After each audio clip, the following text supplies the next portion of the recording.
Bernal Books is not your typical bookstore, or even a typical indie one. For one, it has a risograph printer tucked in the back room. It's like the biggest, oldest, clunkiest looking copy machine, but what it does is pretty amazing. It's a stencil duplicator, so it's going to take any image that you send it. That's Amanda Bernal, co-founder of Bernal Books. It's going to interpret it into a stencil with whatever color you put in the machine. So right now I have black in here, and the drum is this big giant piece of equipment, but every time you send it a new image, it's going to make a new stencil and dispose of the old one. And then this is going to spin really fast while the paper passes underneath, and it can make like an enormous edition of prints so quickly. It's a really fun way to make a bunch of really colorful prints on the cheap. Or zines, says co-founder Nick Bernal. For me, zines are one of the greatest accessible forms of expression. So it's really just paper folded.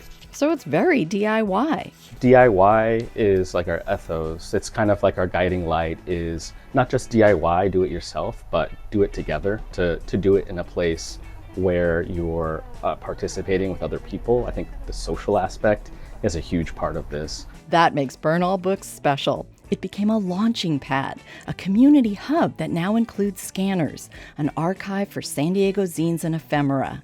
It began as an archive, and it expanded to become our 501(c) nonprofit organization. Basically, it's sort of the umbrella that all of our programming and our organizing takes place under. We invite people into the space to make zines, to have like active participation with other members of our community around art. So for the past year or so, one of the biggest kind of projects of Scanners, creative projects, has been the gallery space.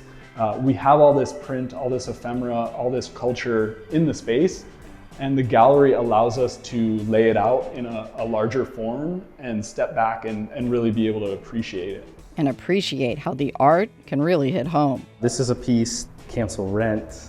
It feels very appropriate at the moment. That's because the building Bernal Books occupies on Adams Avenue has once again changed owners.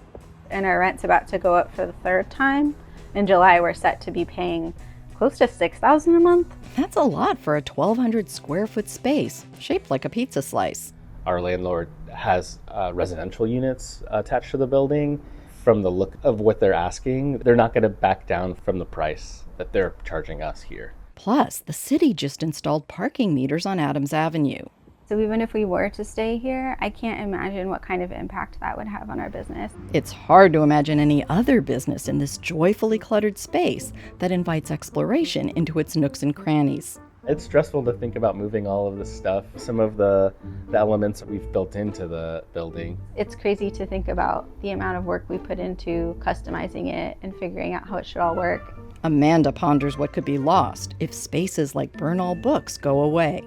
Our opportunities for connecting with each other, especially like as creative people in the city, are so limited and are so institutionalized. So I think there's a ton to lose there because people really feel disconnected from each other already, and to give them a place to be together where we're not asking anything from them besides like their presence and participation is pretty rare, I would say. But Bernal Books is nothing if not adaptable. We've been in garage spaces. We've literally printed out of our garage, had a little shop behind Verbatim Books where we started out. We can make a lot of different things work for us because we are adaptable.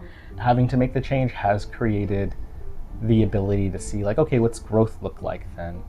So to find that next place, I think we can look at it as an opportunity for us.